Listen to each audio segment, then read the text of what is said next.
With his heavy metal magical mayhem, Damien Rust had turned his life around. But then, just as it seemed that the magic would never stop, he announced a colossal new stunt that would prove to be another, less welcome turning point. A lot of people have been tripping out trying to understand what rebirth is all about, but it's the simplest concept in the world, man. What is the concept then?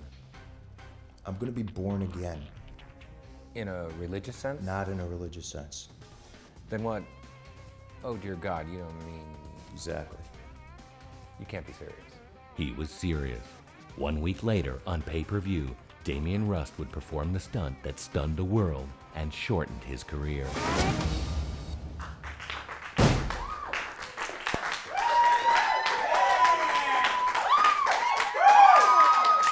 That was the first time I said, he went too far. You can't do this. Rebirth, that is like when Damien really kind of jumped the shark. In fact, he probably would have been better off jumping an actual shark. We were taken aback. Everybody ready? Yeah! You ready? Let's do this!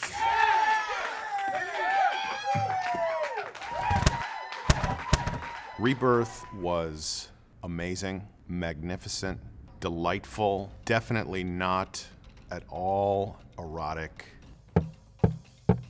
Yeah, I don't want to talk about Rebirth.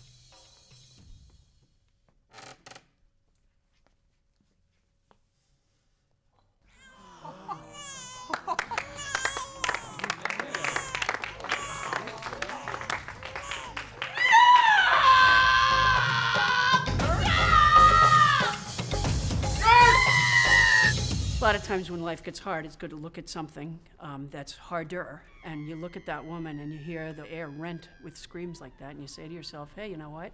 I can get up in the morning. She wasn't even getting scal. I couldn't believe it. I mean, the baby was super cute, and then that poor woman. I remember seeing there was a dog there, and it made the dog throw up. So, how is she? She's seriously fucked up. Well, medically, how is she? Medically. She is seriously fucked up. I read somewhere that that single stunt turned more people gay than every musical in Broadway history combined. Coming through that, and that with that fucking sideburns, that, I don't know, it's like claws or something that's coming, I don't know. Sort of the thing that you would want to picture when you were having sex with somebody if you didn't want to have an orgasm too fast. Like some people say, think about baseball, I think about Rebirth, and that helps me from ever having an enjoyable sexual experience, actually. Well, looking back, it was not as painful as it looked. It was like a billion times worse. People were so upset, they want to hear that you didn't.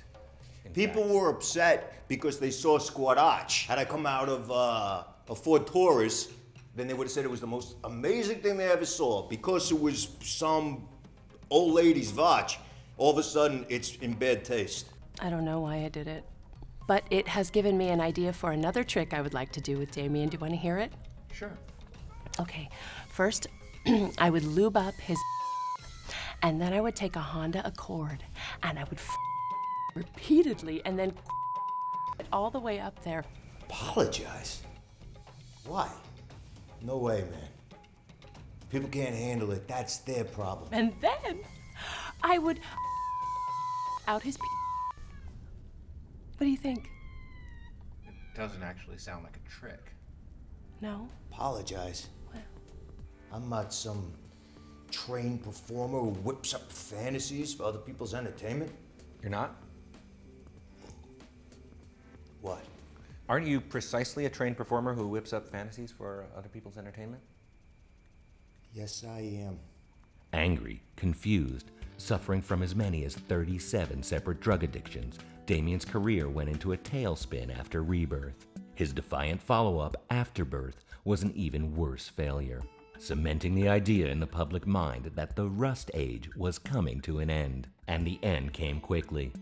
Within the space of 6 months, Damien lost his TV series, his theme restaurant, and his A-list status. At that point, Damien was just sort of wandering in the wilderness. Sometimes literally. He had been a superstar. And after that, he was just the kind of guy that people made cruel jokes about. I made cruel jokes about him. I gotta eat. And just when it seemed to be all over, the phone rang. Well, they wanted me to do a reality show. I said, look, man, I ain't dead yet. But if it's something interesting, something with integrity, I'm gonna take a look. VH1's Washed Up Douchebags in a House premiered in September and was an instant hit. It's a bunch of washed up douchebags in a house. What's better than that? Like a car crash on the road, I could not look away from washed up douchebags in a house. All right, who ate my fucking cottage cheese? Troyer! What? Come on, man. I didn't do it. Then why are you hiding behind the couch? I'm not hiding, I'm just standing here. Little people aren't supposed to eat cottage cheese because it gives them horrible gas. Their intestines aren't as long as a grown man's intestines, so for Vern Troyer to eat any amount of cottage cheese is equivalent to an act of terrorism in a house that small. Piss off, magician. I will end you, little man. Stay out of this, J-Lo! Hey, man, I just picked a card, and it's a queen of fuck you. Exactly. Ow! I got your bull! Oh, I remember that. He kicked the shit out of him. And you wouldn't think Vern Troyer was that strong, but my God. Washed Up Douchebags in a House, I think, was the final coffin nail in reality television, which is why we no longer see it anymore. Douchebags was cable's #1 show, and Damien Rust was back. It took a lot of guts to go on TV and call himself a washed-up douchebag. Although you call him that all the time. That's true, I practically invented that. Coming up, the return of Damien Rust, though not to his previous heights. We take a few last pot shots when Lifeography continues.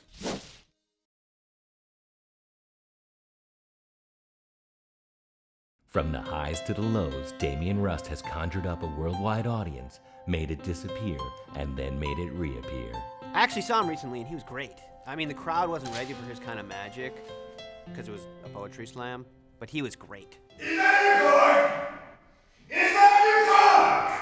No! That was your card. Don't be a fucking liar. Listen. Though the venues aren't as big, Damien Rust has returned to his magical roots and the public eye. And as for what's in the crystal ball, only one man knows. It's a long road, man. But now that I'm back, I have a new stunt plan that's gonna put me not back on top, but over it and back down. What's it called? Mindfuck. What might that be? Think about it. What, you don't mean... Abracadabra, motherfuckers. Next week on Lifeography, he was the baking genius who took cookies mainstream. Wow, those are some amazing cookies. But fame and cash couldn't hide a simmering controversy. I don't think Diddy ever forgave him for what happened to Biggie Smalls, you know. And if he just laid out those cookies a little bit, I mean, he could have dodged those bullets. And bad times led to bad choices as his image started to crumble. Do you want to see the cookies? Do you want to see the cookies? Tell me if you want to see the cookies.